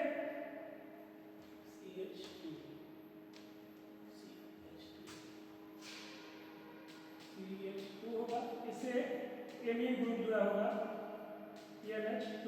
यह एमीन ग्रुप क्या करता है, यहाँ से इलेक्ट्रॉन की विथड्रॉइंग अपनी तरफ खींचता है, जिससे क्या होता है एम्पिसिलिन को भी हम इसमें क्या करते हैं कि इसको हम न्यूक्लियोफाइल से बचा सकते हैं, मगर यह उतनी फास्ट नहीं है कि यह एसिड के प्रति रेजिस्टेंस हो सके।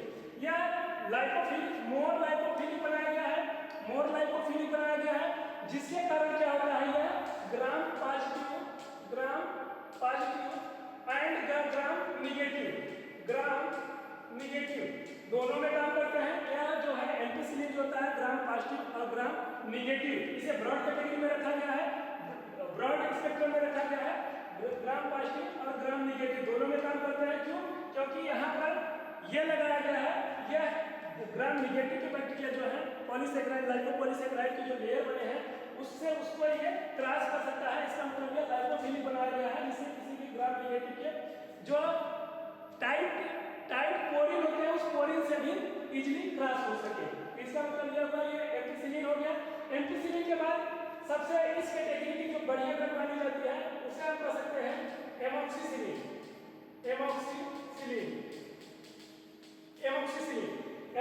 में देखेंगे। इसमें एमॉक्सिसिलिन में क्या होता है कि लास्ट वाले पोजीशन पे इसमें हाइड्रोक्सिल ग्रुप जोड़ दिया जाता है। इस वाले में इस बेंजीन के पहला पोजीशन पे हाइड्रोक्सिल ग्रुप जोड़ देंगे, यह एमॉक्सिसिलिन हो जाता है। एमॉक्सिसिलिन भी ओनली मोस्ट एब्जॉर्बेंस है, और ग्राम नेगेटिव बैक्टीरिया के प्रति भी यह रेजिस्टेंस है, सॉरी ग्राम नेगेटिव बैक्टीरिया को भी यह किल कर सकता है। इसका मतलब यह हुआ कि यह वो करके इजीली क्रॉस कर सकता है ग्राम नेगेटिव के जो आउटर सेलुलर मेम्ब्रेन है, आउटर सेल मेम्ब्रेन है, उसको इजीली क्रॉस कर सकता है। मगर इसमें समस्या क्या है कि यह इसका प्रोटेक्शन जो लैक्टम रिंग है वह नहीं दे पाता है, जिससे क्या होता है लैक्टमेज एंजाइम क्या करते हैं, वह इसे ब्रेक कर देते हैं और इसकी एक्टिविटी खत्म हो जाती है। इससे बचने के लिए क्या लेता है एमोक्सिसिलिन प्लस क्लेवुलोनिक एसिड दिया जाता है। इसके साथ कॉम्बिनेशन में दिया जाता है। क्लेवुलोनिक एसिड क्या होते हैं, लैक्टेमेज एंजाइम के साथ मिलकर के वो क्लेवुलोनिक एसिड को एक प्रकार से कर सकते हैं कि यह जो न्यूक्लियोफाइल है उस न्यूक्लियोफाइल के मुंह में जाकर के वो न्यूट्रलाइज कर देते हैं। जो लैक्टेमेज एंजाइम प्रोड्यूस किया गया था उस लैक्टेमेज एंजाइम से बाइंड कर लेते हैं और उससे ये न्यूट्रल कर देते हैं। यह एमोक्सिसिलिन है। इसी तरीके से एंटी स्यूडोमोनल में ड्रग में भी देखा गया, इनकी एक्टिविटी को बढ़ाया गया, आर पोजीशन पे बदलाव करके उनकी एक्टिविटी को बढ़ा दिया गया है। मगर इनकी एक्टिविटी तो बढ़ गई, प्लस इनका जो है ये लैक्टम रिंग को रेजिस्टेंस नहीं कर पाते हैं, जिससे क्या होता है लैक्टेमेज एंजाइम इसे ब्रेक कर देता है और इनको जो होता है कि ये लैक्टेमेज ड्रग के साथ लैक्टेमेज इनहिबिटर ड्रग के साथ कॉम्बिनेशन में ही दिए जाते हैं। ये इनका रहा। अब इसके बाद हम बात करते हैं स्ट्रक्चरल एक्टिविटी रिलेशनशिप। अब हम नेक्स्ट बात करते हैं इसमें होता है पेंसिलिन के लिए स्ट्रक्चरल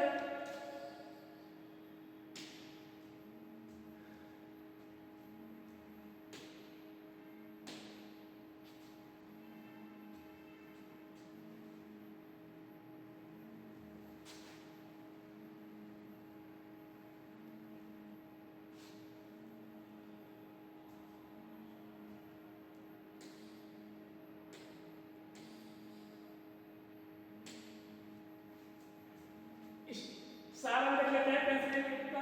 पेंसिलिन में देते हैं तो पेंसिलिन का नंबरिंग करते हैं, संख्या को 1 नंबर देते हैं, 2 3 4 5। छठे पोजीशन पे हम एमाइड ग्रुप पे अलग अलग परिवर्तन करके हम इसकी एक्टिविटी को देखते हैं। अगर हम सल्फर ग्रुप को हटा देते हैं किसी ऑक्सीजन ग्रुप से या कार्बन ग्रुप से, उसकी एक्टिविटी स्लो हो जाती है। तो इसका मतलब यह है कि सल्फर ग्रुप रहना इसका जरूरी है। प्लस इसके बाद सेकेंड पोजीशन पे जो मेथाइल ग्रुप लगे हुए हैं, 2 मेथाइल ग्रुप लगे हुए हैं सल्फर पोजीशन, ये सेकेंड पोजीशन पे जो 2 मेथाइल ग्रुप लगे हुए हैं, अगर हम इसे किसी पोलर कंपाउंड से चेंज कर देते हैं, तो उससे यह पता चलता है कि उसकी जो प्रोटीन बाइंडिंग की कैपेसिटी है, इस वाला ये जिम्मेदार किससे है, प्रोटीन बाइंडिंग कैपेसिटी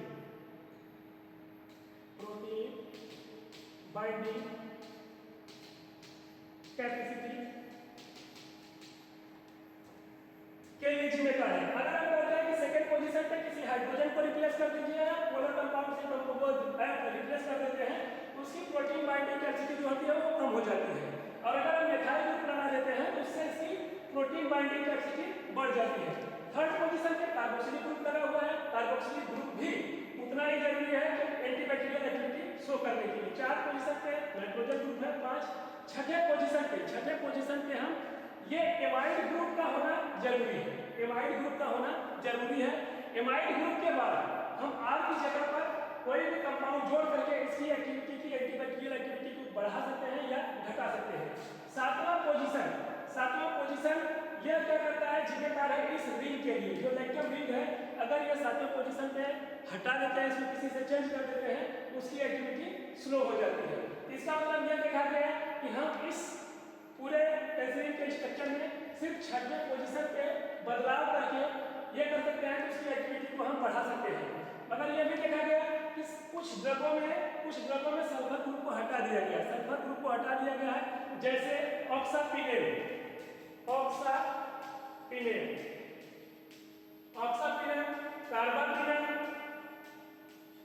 कार्बापिनेम, ये जो सभी ड्रगें हैं, यह क्या करते हैं, इनमें सल्फर ग्रुप की जगह पर कार्बन ले लेगा तो कार्बापिनेम हो जाएगा, ऑक्सापिनियम जो है, ऑक्सीजन यहाँ पर अगर जोड़ देते हैं तो इसे ऑक्सापिनियम कर देते हैं।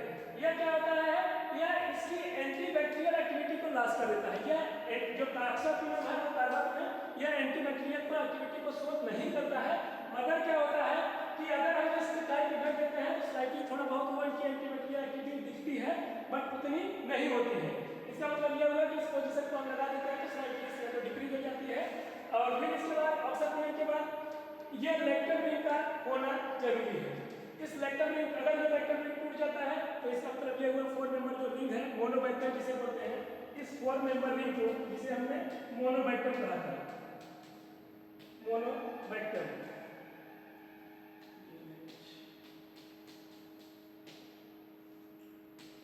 ये मोनोबैक्टर का होना जरूरी है।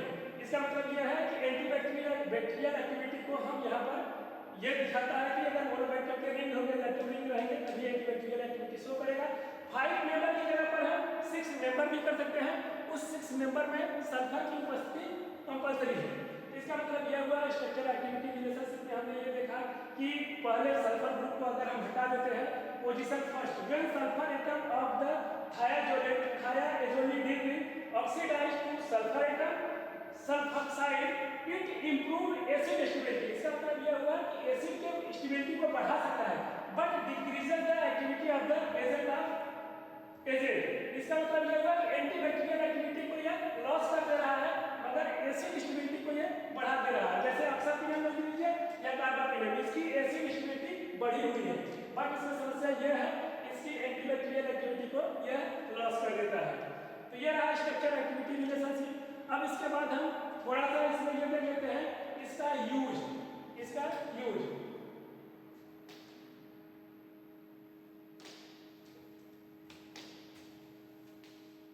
Use of penicillin. पेनिसिलिन की जब खोज हुई थी तो स्टार्टिंग में उसका ग्राम पॉजिटिव बैक्टीरिया के प्रति हुआ था, मगर समय के साथ साथ बदलते गए, उसके स्ट्रक्चर में बदलाव किए गए, उसकी एक्टिविटी को बढ़ाया गया और यह ग्राम पॉजिटिव और ग्राम निगेटिव दोनों बैक्टीरिया में काम करते हैं। Gram positive and gram negative दोनों बैक्टीरिया में यह ग्राम निगेटिव दोनों ही बैक्टीरिया में यह काम करते हैं। हम जब इसे ओरली लेते हैं, अगर पेनिसिलिन को ओरली लिया जाए, पेनिसिलिन को ओरली लिया जाए, पेनिसिलिन को ओरली लिया जाता है, उससे यह देखा जाता है तो जो जीआईटी के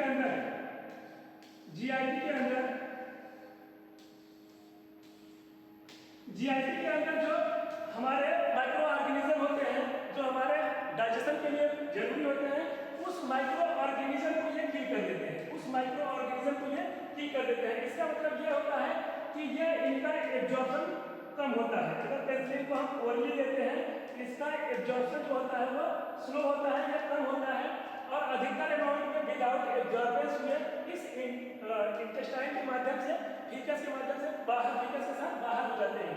मगर जहाँ जहाँ से ये पेनिसिलिन गुजरा इंटेस्टाइन में जाते हुए, हमारे पूरे डाइजेस्टिव सिस्टम में जाते हुए, जो हमारे माइक्रोविलाई के जो माइक्रो ऑर्गेनिज्म हमारे पाए जाते थे जिसे हम सिम्बोसिस माइक्रो ऑर्गेनिज्म बोलते हैं, सिम्बोसिस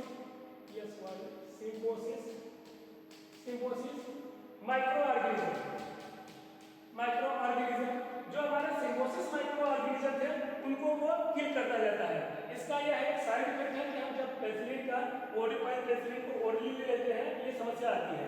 इसी में एक ही चीज देखा गया कि जब कोई लैक्टेशन के लिए कोई महिला अपने बच्चे को ब्रेस्ट फीडिंग करा रही होती है, अगर उस महिला को उस वुमेन को अगर हम पेनिसिलिन ओरली देते हैं तो जो पेनिसिलिन ओरली देते हैं कुछ अमाउंट में जो एब्जॉर्ब होकर के ब्लड स्ट्रीम में पहुंचा, वह ब्लड स्ट्रीम से पहुंचने के बाद उस महिला के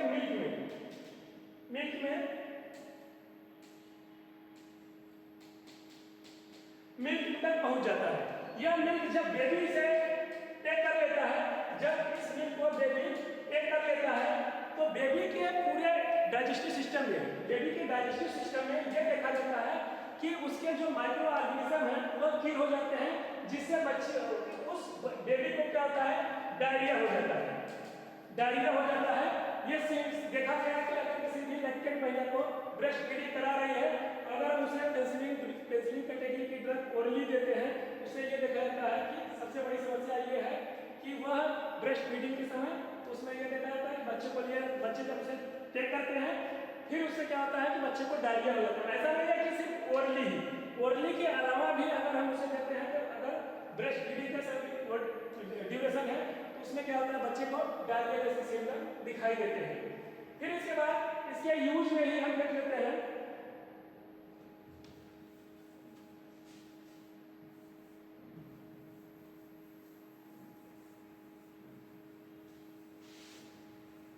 अब इसके यूज में ही देख लेते हैं। इसका यूज में हम देख सकते हैं कि यह मेनिंजाइटिस में भी यूज होता है। मेनिंजाइटिस में भी यूज होता है। मेनिंजाइटिस में हम कहते हैं कि पेनिसिलिन जो होता है, पेनिसिलिन कभी भी ट्रिपल बी को ब्लड ब्रेन बैरियर को क्रॉस नहीं करता है। ट्रिपल बी को जो ब्लड ब्रेन बैरियर है उसे क्रॉस नहीं करता है। पेनिसिलिन को अगर दिया जाए तो वह ब्लड ब्रेन बैरियर को क्रॉस नहीं कर पाता है। मगर मेनिंजाइटिस में देखा गया है कि मेनिंजाइटिस में अगर हम पेनिसिलिन कैटेगरी की ड्रग देते हैं तो वह क्या होता है ब्लड ब्रेन बैरियर को क्रॉस कर जाता है। इसमें यह मेनिंजाइटिस की स्थिति में ब्लड ब्रेन बैरियर जो होता है वह क्रॉस हो जाता है। ऐसा कौन सा रीजन है कि जिससे क्या होता है कि मेनिंजाइटिस में ब्लड ब्रेन बैरियर को पेनिसिलिन क्रॉस कर जाता है। अब इस पर क्या कहते हैं पेनिसिलिन काम करता है कि ब्लड ब्रेन बैरियर को क्रॉस कर जाता है। माना कि जब हमारे जो ब्लड ब्रेन बैरियर होते हैं ट्रिपल बी जो होते हैं वो टाइटली सेल द्वारा एक दूसरे से जुड़े होते हैं। बीच में क्या होता है इनके पोर नहीं होते हैं, बीच में इनका पोर नहीं होता है जिससे इनका क्या होता है कोई भी ड्रग इजीली इस तरह क्रॉस नहीं कर सकता है। मगर जब मेनिंजाइटिस की स्थिति आती है, मेनिंजाइटिस हो जाता है उसमें क्या होते हैं ये सेल के बीच इनके क्या होता है गैप हो जाता है क्योंकि सेल में स्वेलिंग आ जाते हैं। स्वेलिंग आ जाने से ये स्ट्रेच करेंगे, एक दूसरे से स्ट्रेच करेंगे और स्ट्रेच करने के बाद बीच में गैप बन जाते हैं और इन्हीं गैप के माध्यम से पेनिसिलिन जो होता है वो ब्लड ब्रेन बैरियर को क्रॉस कर जाता है और मेनिंजाइटिस की स्थिति को यह ठीक कर सकता है। फिर इसके बाद यूज है इसका मेनिंजाइटिस के अलावा इसका है कालरा में यूज होता है। इसके बाद कालरा के बाद इसको यूज कर सकते हैं यूटीआई में भी यूज कर सकते हैं। यहाँ तक कि ग्राम निगेटिव बैक्टीरिया के स्यूडोमोनास जैसे बैक्टीरिया को भी यह किल कर सकता है। तो इसका मतलब ये हुआ पेनिसिलिन कैटेगरी की ड्रग जो है वह यूज उनका ग्राम पॉजिटिव और ग्राम निगेटिव के बाद हुआ है। ग्राम निगेटिव में भी किए जा सकते हैं, उनके अलग अलग पोजीशन में बदलाव करके किए जा सकते हैं। अब इसके बाद एक टॉपिक इसमें बचा हुआ है कि अगला वाला वह होगा सिफाइलोस्पोरिन। सिफाइलोस्पोरिन से पहले एक बात ये कर लेते हैं बीटा लैक्टमेज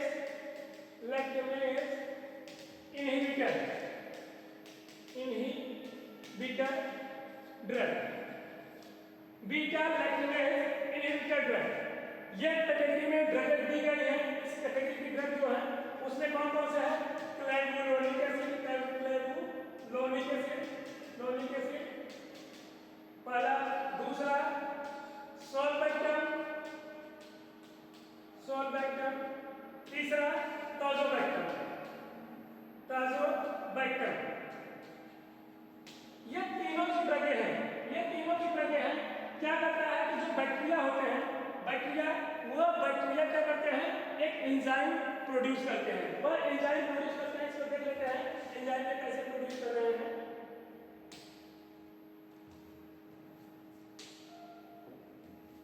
ये देखेंगे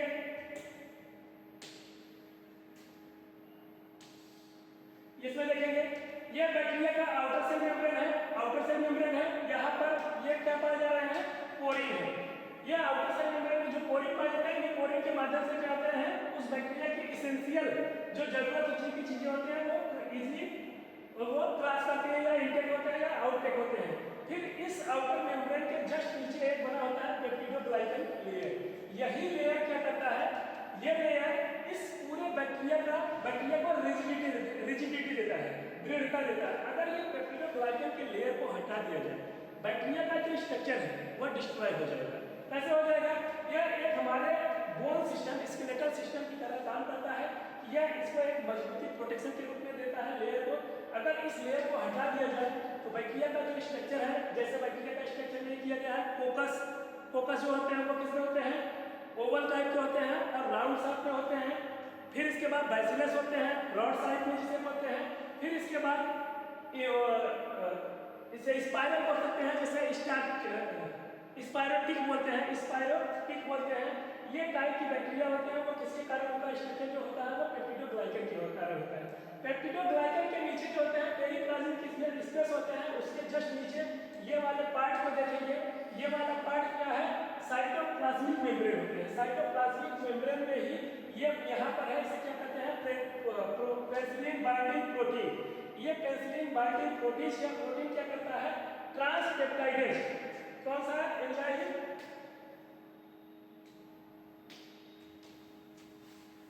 यहाँ पर देखेंगे, यहाँ से ट्रांसपेप्टाइडेशन नाम का एंजाइम प्रोड्यूस करता है। यही एंजाइम क्या करता है, ये पेप्टिडोग्लाइकन जो है वह उसको ट्रांसपेप्टाइडेशन के लिए स्टार्ट करता है। इसका मतलब ये यहाँ से प्रोड्यूस होता है ट्रांसपेप्टाइडेज, और पेनिसिलिन आकर के इसी पेनिसिलिन बाइंडिंग प्रोटीन पे इसी पे आकर के पेनिसिलिन बाइंड कर देते हैं, और जिससे इसका एंजाइम रिड्यूस नहीं होता है, वो एंजाइम को सिक्रेशन नहीं कर पाता है, जिससे पेप्टिडोग्लाइकन का ट्रांसपेप्टाइडेशन रुक जाता है, पेनिसिलिन यहीं पर जाकर के काम करता है। फिर इसके साथ क्या होते हैं, बैक्टीरिया लैक्टिनेज नाम का एंजाइम प्रोड्यूस करते हैं, जिससे क्या अभी मैंने बताया लैक्टिनेज एंजाइम इनहिबिटर, लैक्टिनेज इनहिबिटर ड्रग है। वह ड्रग क्या करते हैं, जैसे क्लेवुलोनिक एसिड दिया गया, ये आकर के इससे बाइंड करेगा और इसे न्यूट्रल कर देगा। इसका मतलब ये हुआ कि ये ऐसी ड्रग है जो हमारा लैक्टिनेज एंजाइम प्रोड्यूस हो रहा था, उस लैक्टिनेज एंजाइम को ये रिड्यूस कर देता है या डिस्ट्रॉय कर देता है, जिससे हम हमारा जो पेनिसिलिन कैटेगरी की ड्रग है वह बैक्टीरिया के सेल वॉल को डिस्ट्रॉय कर सकता है। इसका ये हो गया। अब इसके बाद हम ये इसमें कर लेते हैं मैकेनिज्म ऑफ एक्शन, एक बार देख लेते हैं थोड़ा सा इसका मैकेनिज्म ऑफ एक्शन कैसे है। इसके मैकेनिज्म ऑफ एक्शन को समझने के लिए करना है कि हमारा जो पेप्टिडोग्लाइकन है, इसको हम अगर बाहर लेकर चले, पेप्टिडोग्लाइकन लेयर को, ये पेप्टिडोग्लाइकन लेयर है, इसे अगर हम बाहर देखते हैं, पेप्टिडोग्लाइकन दो चीज से मिलकर के बने होते हैं। पेप्टिडोग्लाइकन जो होते हैं इसमें कौन होते हैं, इसमें होता है N acetyl muramic acid,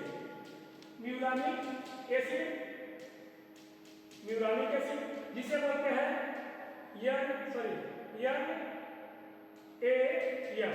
ma'am बोलते हैं। दूसरा होता है